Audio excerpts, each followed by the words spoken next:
Perkenalkan, nama lengkap saya Maria Yulianita Desman dari kelas 2020E dengan NIM 20302124. Kali ini saya akan membahas mengenai definisi, tujuan, dan konsep hakikat perlindungan tanaman itu sendiri.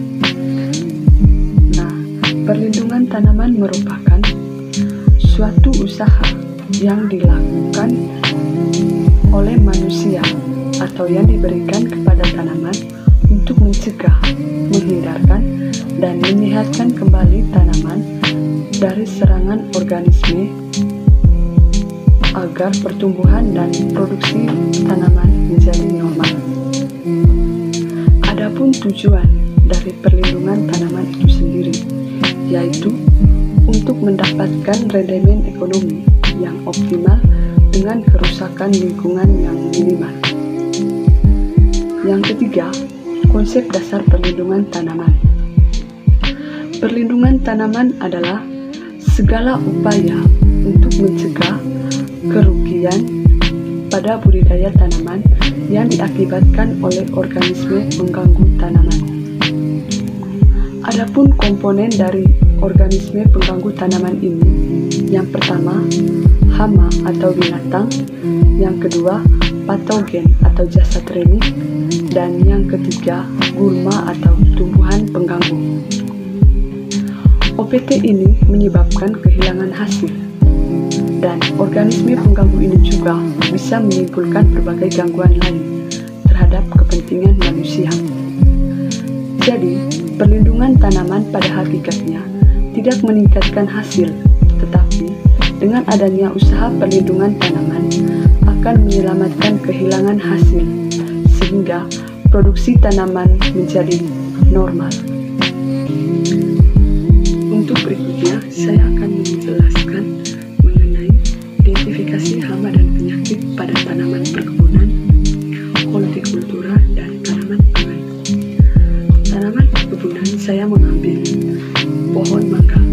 Adapun hama dan penyakit yang dapat mengganggu pertumbuhan dan perkembangan dari pohon mangga itu sendiri. Yang pertama, hama. Hama yang menyerang pohon mangga yaitu lalat buah. Serangan lalat buah ditandai dengan buah membusuk, jatuh, dan produktivitasnya menurun. Pengendalian hama lalat buah dengan cara memusnahkan buah yang rusak dan memberi umpan berupa larutan sabun dan insektisida. Yang kedua, penyakit yang bisa menyerang pohon mangga yaitu kulis buah. Penyakit ini bisa menyerang tangkai, daun, bunga, dan ranting. Gejala: adanya bercak kuning yang akan berubah menjadi abu-abu pada bagian yang terserang, sehingga pembuahan tidak terjadi. Dan adapun pengendaliannya dengan menggunakan fungisida. Yang ketiga, tanaman hortikultura. Saya mengambil tanaman hortikultura di sini, yaitu tanaman kubis. Hama utama dalam tanaman kubis ini yaitu ulat Plutella xylostella. Jadi, Plutella lebih dikenal sebagai ulat triptip.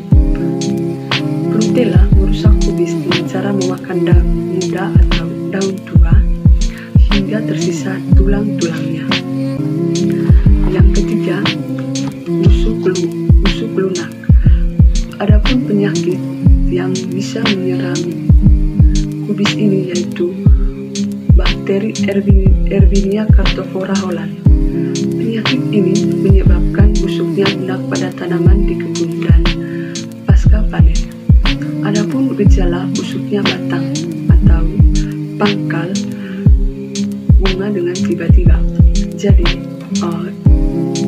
penyakit di dalam kubis ini bisa mengganggu atau merusak dari proses pertumbuhan kubis itu. Ketiga, tanaman pangan. Di sini saya mengambil tanaman pangan ambil dari kelas ubi-ubian, yaitu ubi jalar. Adapun hama dan penyakit yang bisa menyerang tanaman ubi jalar, yang pertama hama larva atau ulat. Hama ini merusak tanaman ubi jalar dengan cara membuat lubang kecil memanjang atau korek pada bagian batang hingga ke bagian ubi. Di dalam lubang itulah dapat ditemukan larva. Nah, yang kedua, penyakit yang menyerang tanaman ubi jalar yaitu pudis atau skep.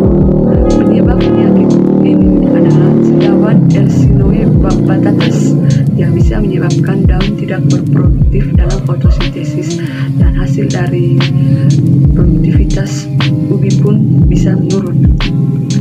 Untuk yang keempat, identifikasi dari salah satu jenis tanaman penyakit atau hama yang terserang pada berbagai jenis tanaman perkebunan.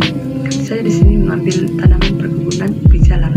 Jadi ubi jalar ini adalah timbulnya penyakit yang berupa gejala benjolan pada tangkai seretan urat daun dan daun-daun berkerut seperti kerupuk. Demikian itu saja penjelasan dari saya terkait dengan perlindungan tanaman dengan organisme pengganggu tanaman. Sekian dan terima kasih.